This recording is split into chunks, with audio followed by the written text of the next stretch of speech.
Alright, welcome back to Cobalt Black. DuneCrawl launched on January 5th from Alientrap, the same folks behind Cryptarch and Waking Mars. It's an open-world action adventure where you pilot a giant crab through a desert wasteland, either solo or with up to 3 friends. The Steam reviews are sitting at 79% positive. It's on sale for $16.99. I've put a few hours into it. Let's talk about whether this crab crawler is worth your money. Here's the pitch. You're a crab keeper, helping the Polloi people fight the jar-headed invaders called Vassals. Your main mode of transportation is a massive crab outfitted with cannons, and you trek across sandy seas, visiting islands, completing quests, and upgrading your gear. There's both online and local 4-player co-op.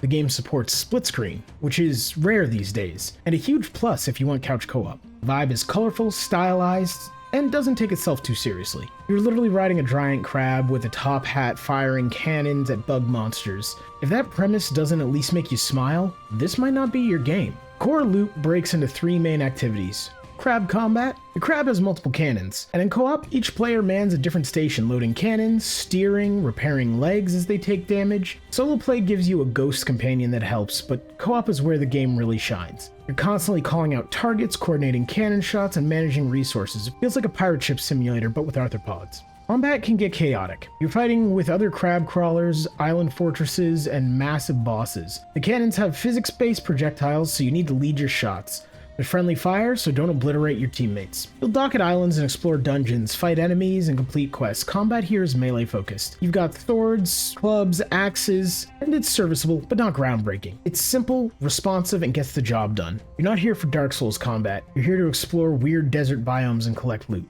There are also guns and bows, which are my personal favorite. You can also ride other bugs. Beetles can carry multiple players, scorpions that smash through obstacles, and nymphs that zip around fast.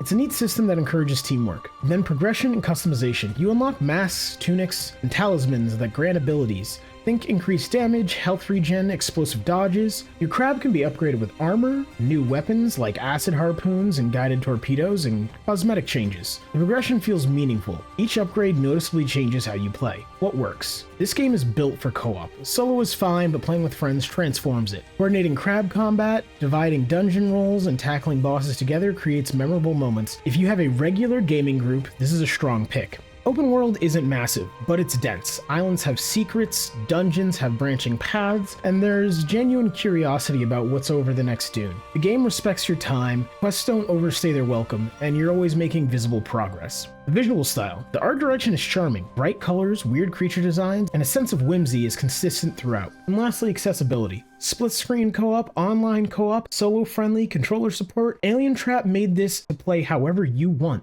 and that matters.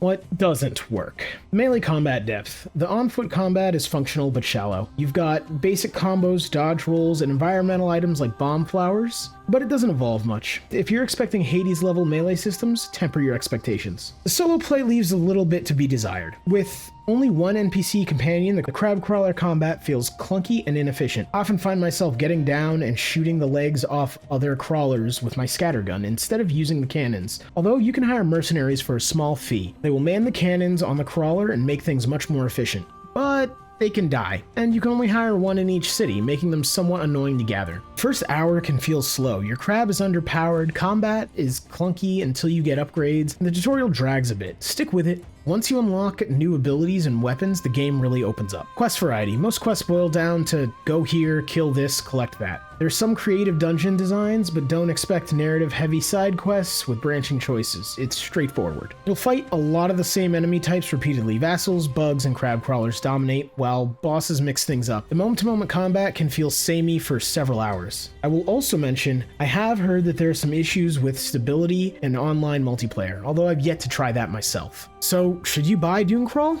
Buy if you have 2 to 4 friends for co-op sessions. You love quirky indie games with unique premises? Exploration and upgrade loops appeal to you? You want couch co-op or online co-op options? And $17 for 10 to 15 hours of content sounds fair. Wait for a sale if you're playing exclusively solo. You want deep technical combat systems? That's not going to be here. You need massive open worlds with 50 plus hours of content, or you're on the fence about the art style. Skip if co-op games don't interest you. You hate vehicle combat or nautical themed games? Yes, it's a desert, but it is very piratey.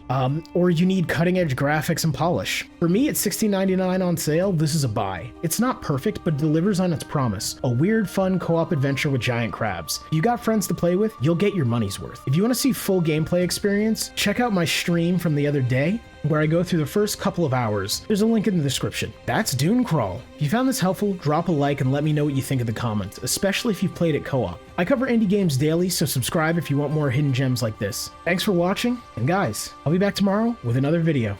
Peace out.